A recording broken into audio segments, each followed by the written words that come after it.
Hello, everybody. My name is Seal the DM, and today we're going to be doing a rather quick recap of my D&D campaign, The Frontier Reclamation.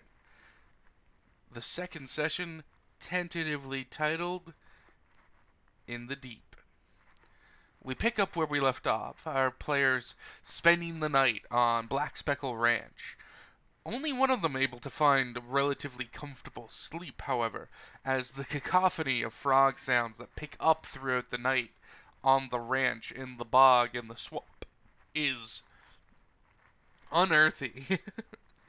And outside of one character, Angel, the human, everyone else spent most of the night writhing under the sounds of the frogs. And by the time sun came around and it was time to get up, everyone was looking a little worse for wear and really didn't want anything to do with frogs. So the group quickly decided that they would go and just try and find some food to eat in the morning that wasn't frog related in the city. Um, so they all got up and started making their way out, having to deal with the occasional hijinks of just the large-sized toads that just are everywhere on Black Speckle Ranch. Getting into their clothes or hopping up onto their bed. Just little reminders that there are frogs fucking everywhere. Now during this, Meryl decided to hang back, run back towards the farm and try and get a hold of Darcy. Um, while Emerald was doing this, the rest of the group left the ranch and tried to find some food that was as far away from Frog as possible. Meryl exchanged some very brief words with Darcy, just thanking him again for putting them up and being so generous, and offering that if there was ever a time that Darcy might have wanted to spend some more time together socially, we'll put it, perhaps that would be something that Emerald would be interested in. And Darcy is a rather busy man, especially where he's running this ranch at the moment, which was evident by how long Emerald had to wait to actually manage to get a conversation with him. Though that was partially due to Emerald's own flopped charisma rolls. Um, but he said he'd definitely consider it.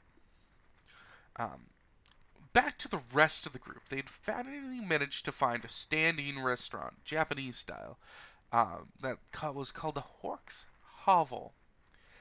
Once inside, they discovered a very low bench, like almost a foot lower than those sort of standing uh, restaurants normally are, and a deformed, short hobgoblin who referred to itself as Horky, um, in a sort of nicknamey fashion. When they asked that they specifically wanted no frog, Horky seemed much more interested in them. As for some reason, Horky doesn't seem to enjoy the tourists who come to the city, in particular for the cuisine. So Horky went to work preparing some food for them, which only one member of the party recognized. Anhel noticed that the meat that Horky was cooking seemed to be the flesh of a carrion crawler, which Anhal's eaten before and knew would not make them sick if prepared at all, basically. And Horky managed to make this delicious plate with stewed sweet potatoes and leeks that were stewed in red wine and water, as well as the butter drenched carrion crawler that was fried with large hand ripped chunks of onion. Um, and they were all eating, and it was different. Again, only one of them had ever eaten this meat before, um, but it didn't make any of them sick, and they seemed to enjoy it. During all this, a new player to the party, um, who I don't think I have any finished art for, so I'm not able to put that on screen, um, found uh, the group, and they realized that, well, the players realized that a new player was joining us. One of our friends from our other campaigns was able to guarantee themselves a position here with their real life sort of scheduling. And so I had worked with them to get their character involved with Brigitte, Pietvein, the dwarven noblewoman they had met the night before. That woman, over the course of the night, had gotten some disturbing news and needed to have some things taken care of. And since she had just recently met a group of adventurers that she had been talking about, this new PC, named Vanya, had suggested perhaps she should try hiring the people who had helped Darcy, the host from the previous dinner, and she would also help them deal with the problem. Um, as Vanya was in Venheim Fields, um, under the request of her family, the Balrose house from New Wharf, a rather powerful politically, more financially than politically, house who controls a lot of the lumber of the very large coastal city of New Wharf. Um, the Balrose house in particular controls most of the lumber production and sales, and their druids have basically exclusive rights to accessing Kiltarach, which is the great wood that lines the southern edge of Halfdom, the continent this campaign is set on.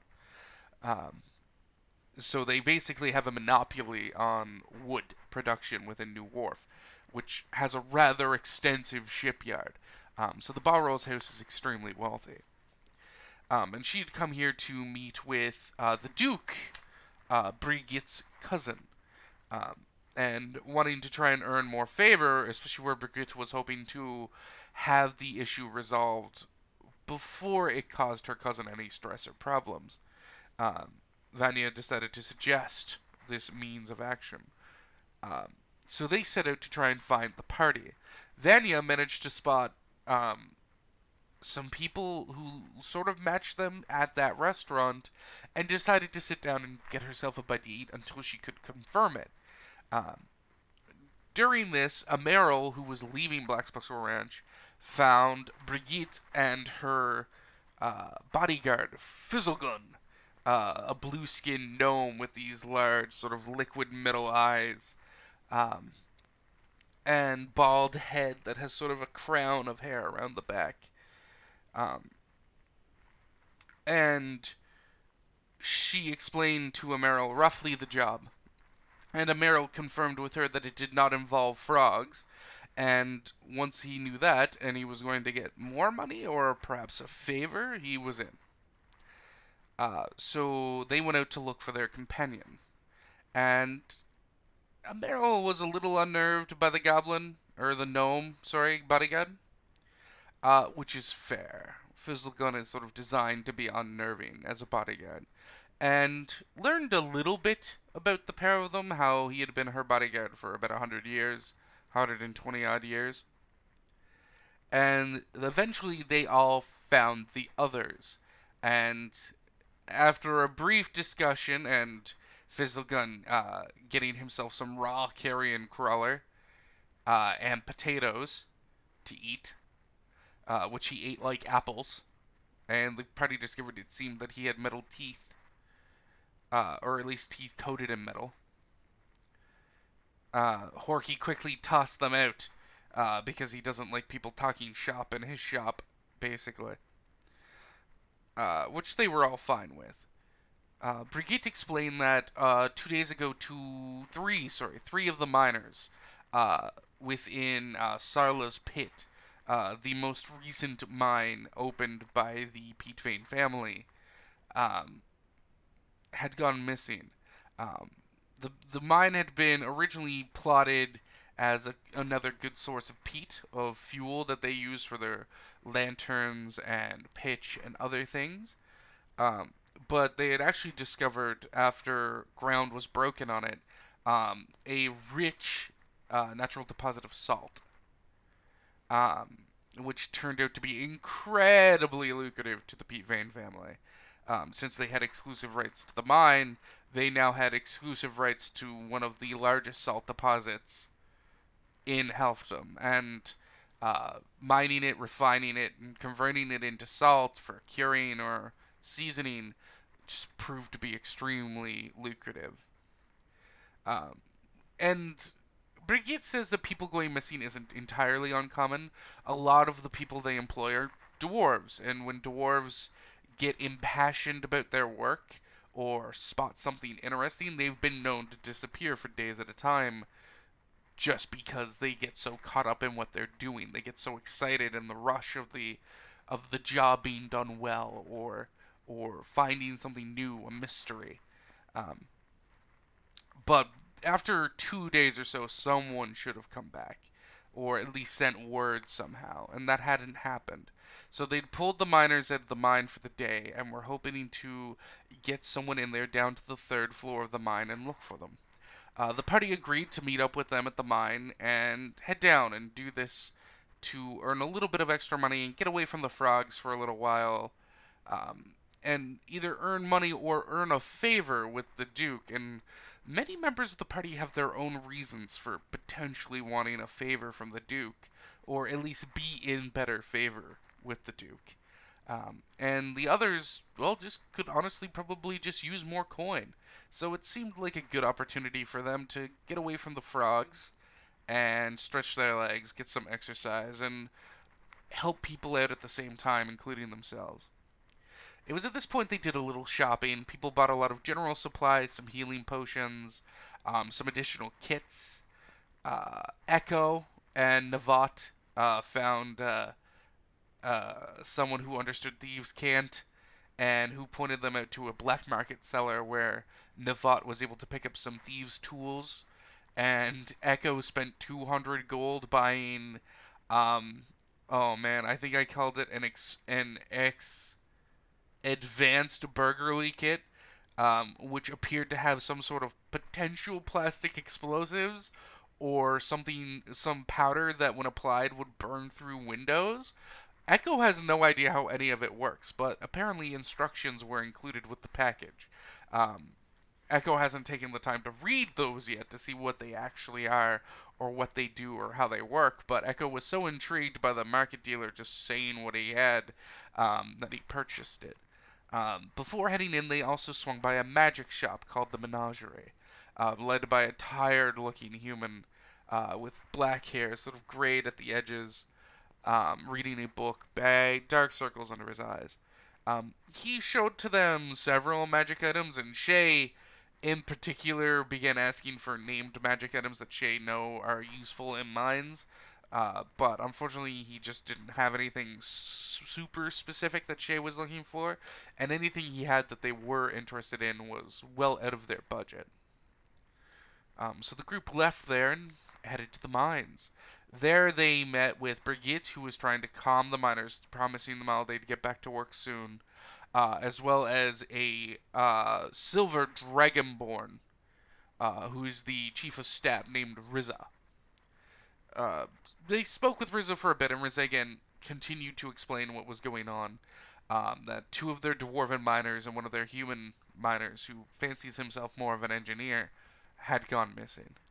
Um, they went into the mine, put on masks to sort of reduce their salt intake, and at that point we slapped on that sweet mine video where, you know, the ceiling salt, the floor salt, and in essence the air you breathe is salt, down in the salt mines. And they lowered themselves down about 650 feet into the salt mine, and it was there they met the foreman, who recognized Shay, uh, and referred to her as Earthbearer, which no one else asked about, so you don't get to know. But he seemed to recognize her and be very impressed that she was there helping, and much more relieved. Um, as they were walking through, he sort of explained the mine, the setup, the process of what's been going on, and just what they think might have happened. Um, Getting them down to the second floor, he, sent them on the rest of their way and went back up to sort of get a few miners in, down, expanding on the first floor, maybe, just as a way to work, or just get more out of it, basically. Along the way, a Merrill did end up getting scraped by a rock that fell from the ceiling, and they all realized that none of them had grabbed a hard hat on their way down. And we're just like, probably should have done that, but yeah, I'm sure it won't bite anyone in the ass. Um, and Nevat spotted an old lunch tin that looks like one of the miners had forgotten it, but he elected to leave it alone. Eventually, they made it down to the bottom floor in the area that was most recently being mined. Um, and they fanned out and did a little bit of investigating to try and figure out where exactly the miners would have gotten to. Um, and Shay cracked one of the items she had purchased earlier, a sunrod. Sunrods are very low. I don't even want to call them magical items. From Pathfinder that I've always been a huge fan on. They're basically a foot long glow stick that emits light in about a 30-foot radius and then dim light for 30 feet beyond that. And they last for about 6 hours. And they're basically just a glow stick. It's just a chemical light. You crack it, mix the fluids inside, and it emits a faint glow. And she cracked one of those and has been using it to sort of eliminate everything. And it was at this point that she noticed a hole sort of in the wall where it looked like the miners had continued working and had broken into something natural. Um, After poking their head in and exploring it a little bit, the group discovered that the mine had actually opened up into a natural cavern. The salt veins sort of giving way to stone. And there was definitely signs that the missing miners had gone in here.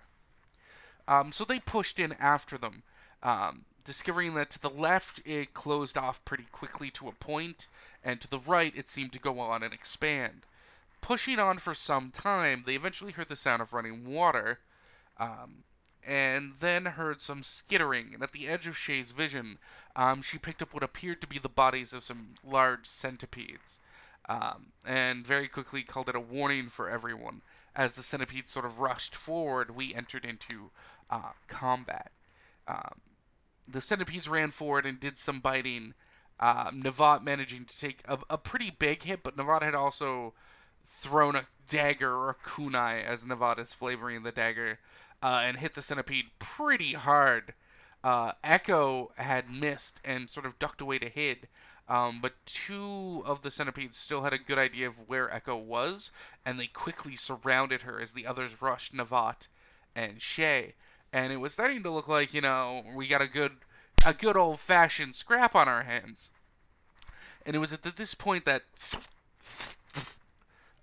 little sticky filament like webs shot down from the ceiling. One hitting one of the centipedes off to the side, one encompassing Echo, and one missing a Meryl, whose hearing heard the just in time to dodge. And it was at that point that everyone realized that on the ceiling there appeared to be a trio of these weird crab-like creatures who were shooting out these sort of fishing hooks from their mouth. And that's where we ended the session, and we're going to be diving right back into combat next time. And I'm very excited to see how these characters interact with each other in the Underdark, and how they're going to grow and develop their relationships. And I hope you are too. If you have any questions about the setting, or anything I could give you more detail on, please let me know in the comments below. I'll be happy to help any way I can.